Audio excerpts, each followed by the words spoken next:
Hey guys, this is Ashley with Blue Hill Glass, and today I'm going to teach you how to create some stained glass terrariums using our 3D printed mold available at bluehillglass.com. So here is our dodecahedron mold and two projects that I created with it. Let's get started. So an important thing to remember when using the mold or any of the molds that are available in our shop is to line up your two pieces of glass within the mold and create a V shape like this. You don't want to overlap your pieces like this in the mold because then it just won't go together. So creating that V shape, I'm going to put two pieces of glass in the mold. I found that starting with two rather than three helped the piece not slide because I am using some larger pentagons than I normally use. I'm making it a bit bigger because I am going to be putting plants in this one. So I found that if you put just a little bit of flux and tack a small bead, not all the way to the end, just to the inside of the edge, that's going to create a nice hold, but also if you make a mistake, it's going to be really easy to melt that solder bead and remove it and try again.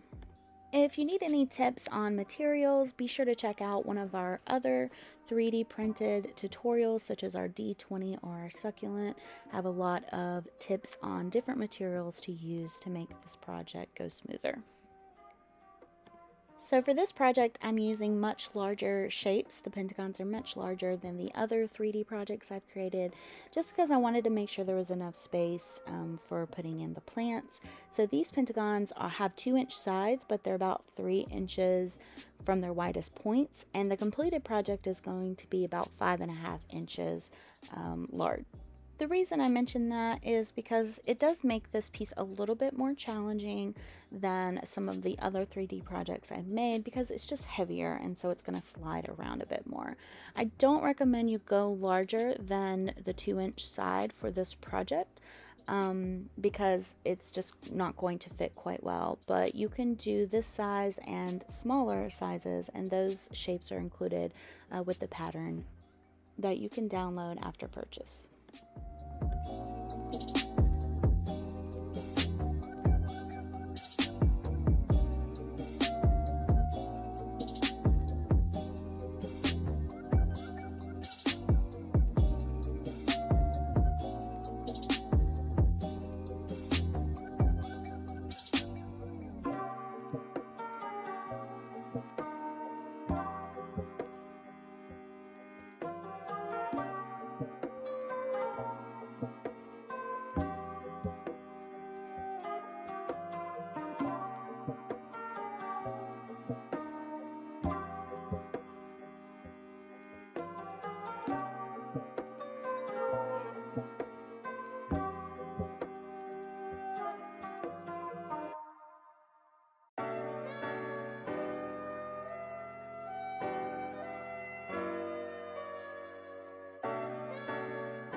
Now that I just have one piece of glass left, I'm going to go ahead and solder the inside seams. You want to make sure that you do this before you add the last piece on because it'll be almost impossible to solder the inside with such a tight space there. So just brush on a little bit of flux and then you can start soldering. I just use my hand to hold the seam that I'm working on level with the ground.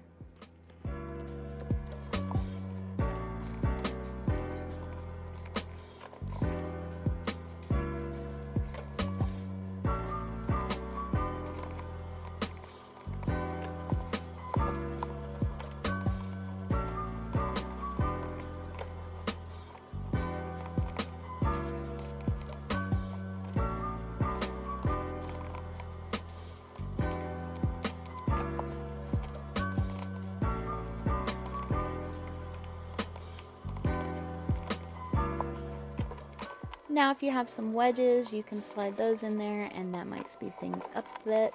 This is a pretty repetitive project, so I remembered my wedges and I pulled those out and it did speed it up because I was able to hold the solder to the seams and put down a lot more, a lot faster. So use what you got. If you don't have them, you can do it with your hand, but if you have wedges, you might want to break those out right now.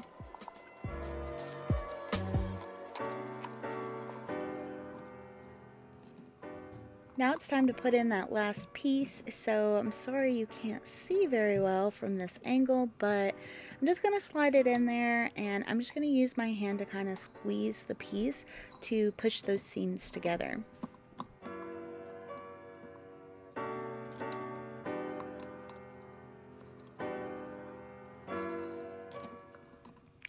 Now I'm going to flip it over for that last seam to attach it, and then once again just taking my hand and squeezing those two seams together and then tacking it together.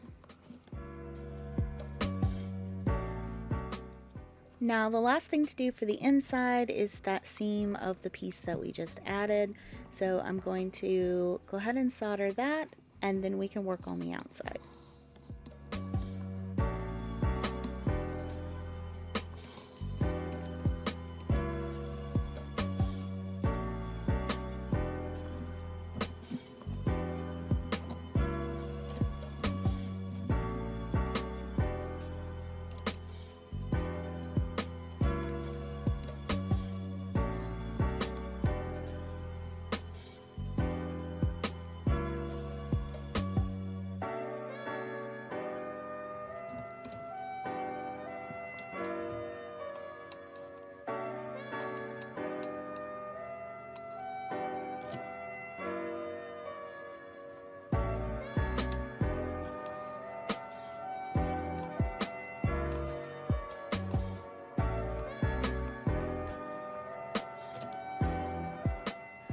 Now I'm going to go ahead and tin that inside seam, so once again very little flux, and then just grab your solder and kind of drag it very gently along that inside line. You are working on the edge here, and the foil is vulnerable, so you may need to turn the temperature of your iron down while you do this to prevent the foil from pulling away from the glass. Now we're going to solder the outer seams, and if you have wedges, you want to go ahead and grab those. If not, you can hold it with your hand and kind of put down a little bit of solder at a time, but I highly recommend wedges, and I just had to flip mine over just to get it a little bit higher.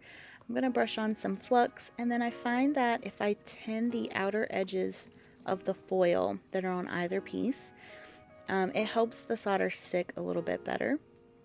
Then I can go and fill in that seam, and sometimes I might need to put like a very shallow, just a little bit of solder and let it cool down, and then put another top layer. Sometimes I can knock it all out in one swipe, so it just kind of depends on how hot the solder is at that time and if it wants to participate with me or not. So just do what works best for you. Like right here, I just kind of filled it in first and then go back over and do a nice smooth bead just to make it look prettier. Then I'll just wait a couple seconds for it to cool down, and then I'll flip it over and repeat for all of the edges. And we're going to just continue doing this until all of them are done.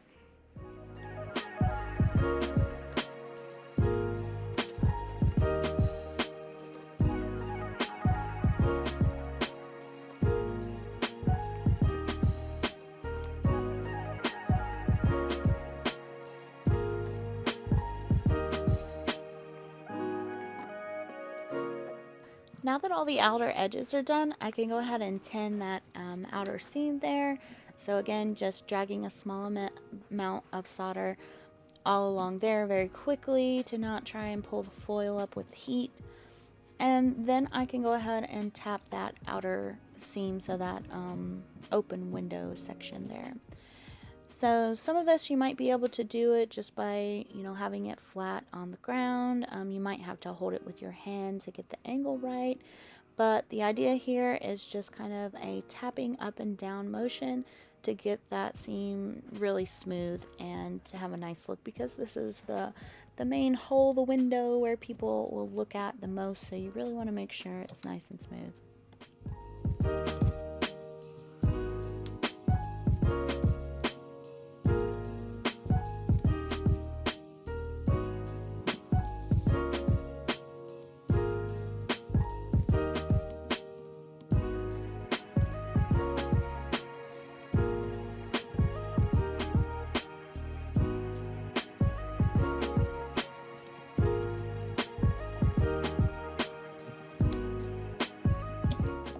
Once it's done, I'm going to just inspect it and do any touch-ups that need to be done, and then we'll be ready to clean it. So I'm using Quick Clean and a little scratch-free scrubby pad that I cut up from the Dollar Tree, and just going to rub it along all those seams on the inside and on the outside, making sure I get off all of that residue, and then I'll use a paper towel to wipe it all down and get it nice and shiny.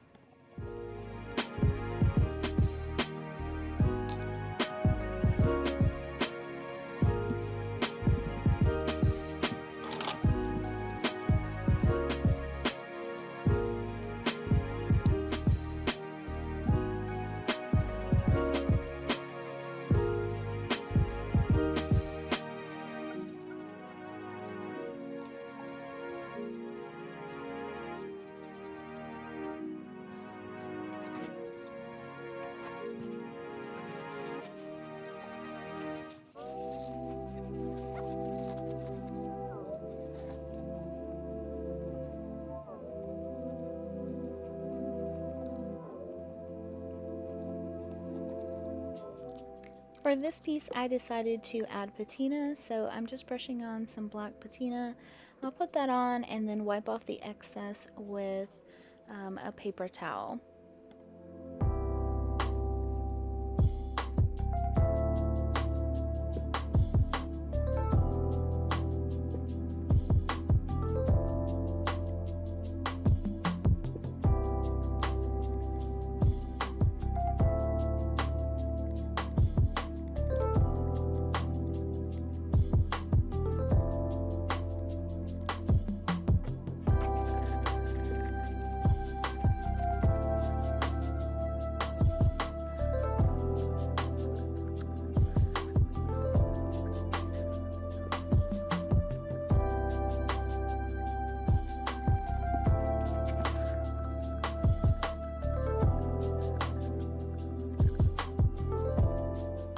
I also used a bit of Quick Clean just to give it a better shine and better clean, and then I added some Mother's Brand car wax so that it would be clean and also hopefully protect it a little bit from the plants and things that I'm going to be putting in it.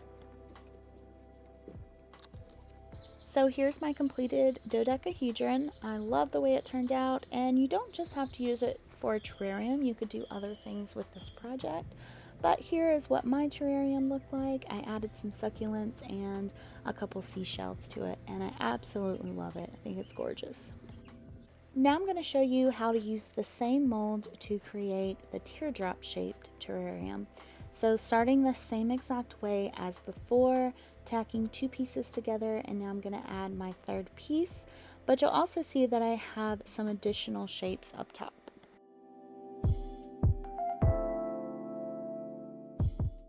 So if you've tacked your pieces together correctly, this is how it should look on the outside with a nice angle there to add solder in later.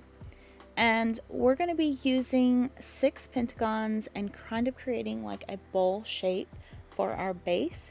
And then I'm going to use 4 of the shape you see at the top of the screen of those polygons that kind of have a point like a triangle, and those are going to be creating the top half of our terrarium.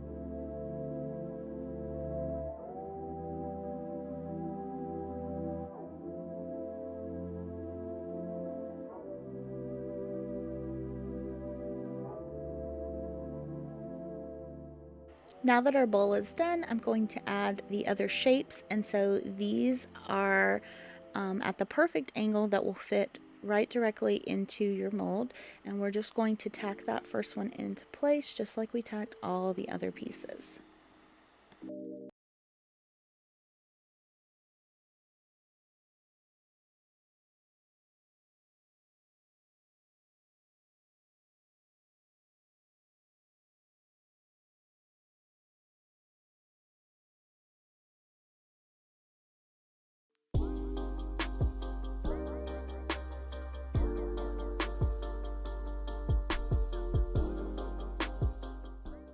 Now I'm just going to take it off the mold, and I'm going to kind of push the pieces together and then tack those two polygons at the top.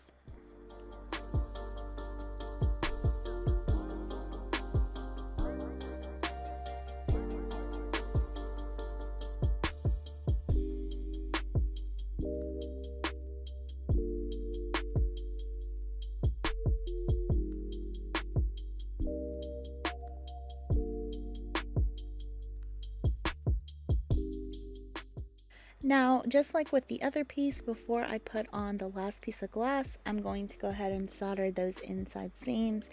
Use your wedges if you have them, and just lay down a good amount of solder here. If you find that your solder is kind of getting too hot and bleeding through, then you just need to turn your iron down and continue working.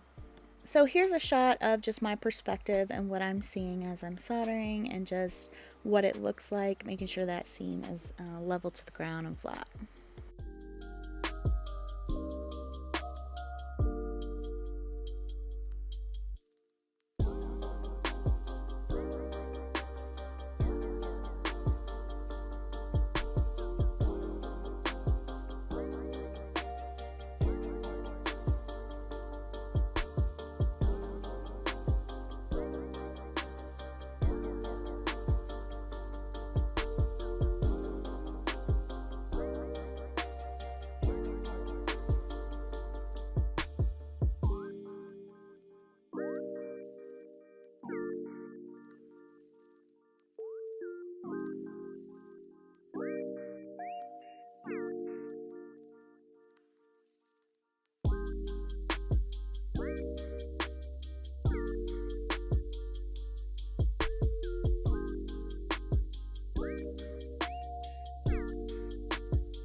And now I'm just going to add my last piece of glass.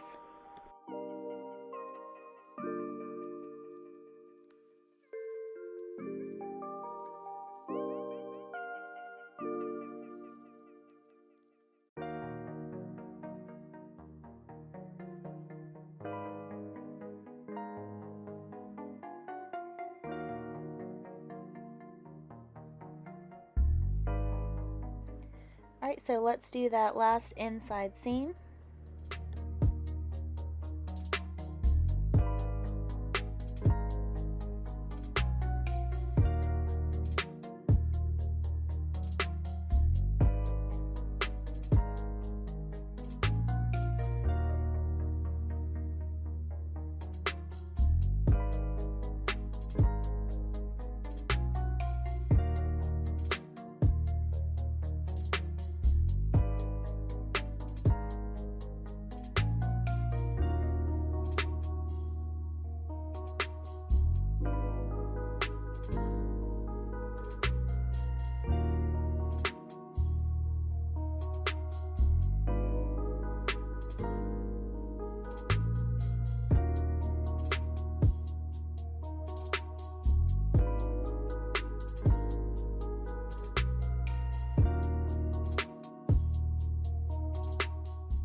Now let's do our outer seams, and I'm just going to do it the same way I did the last project, just by tinning each side of the foil on the two pieces of glass, putting down a base layer, and then putting a top layer.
Now I'm going to tin that outer edge, and I did notice when I soldered this that my temp was too high on my iron.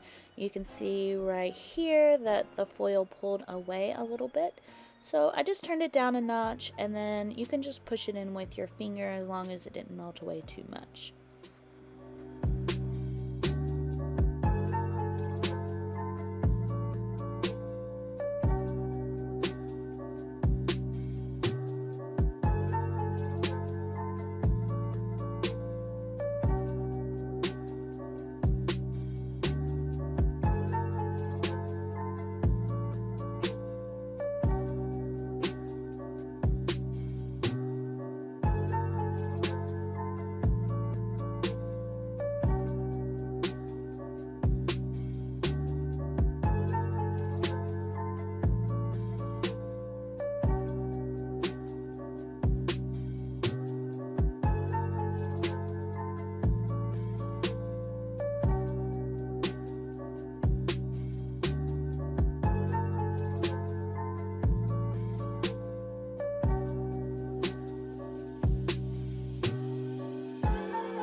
Now the last step in soldering this is to add a hook at the top so I can hang it in my window. So I'm using 16 gauge pre-tinned copper wire.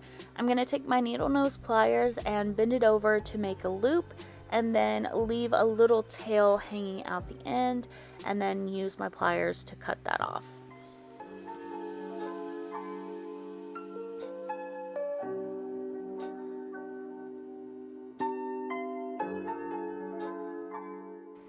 Now I'm going to straighten out my hook, and I'm going to push it down in that hole at the top.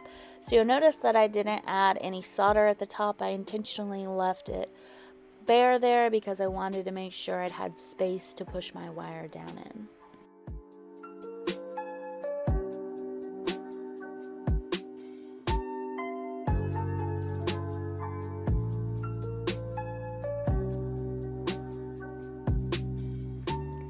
Now I'm going to use my needle nose pliers just to kind of hold it in place because I know it's going to get really hot when I hit it with my soldering iron. So use your pliers to hold it in place, and then go ahead and just tack it in. I don't want to add too much just yet. I want to make sure I have it in the right position, but I do want to keep it from moving around too much.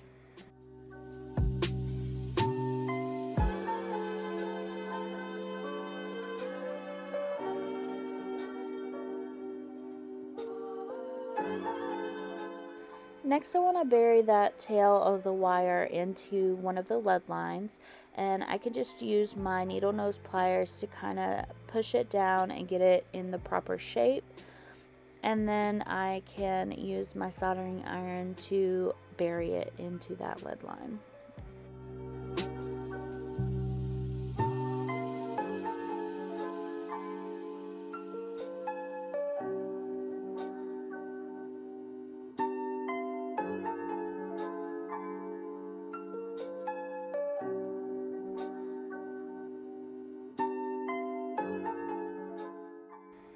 Now I'm just going to add a little bit more solder to the top and get it nice and smooth, and make sure that the wire's completely covered all the way around, so it'll have a really nice secure hold when I hang it in the window.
After cleaning and polishing, this is how my piece turned out. I'm absolutely in love with this teardrop shape. I couldn't be happier with the way it looks. And if you decide to turn yours into a terrarium, here's how mine looked. I added some flowing plants, a succulent, and I just really love it. So if you create this piece, let me know in the comments down below. We would love your feedback. And if you'd like to purchase the mold, you can do so at bluehillglass.com. Like, follow, and subscribe. We're also on social media on TikTok, Instagram, and Facebook at Blue Hill Glass Studio. See you guys next time.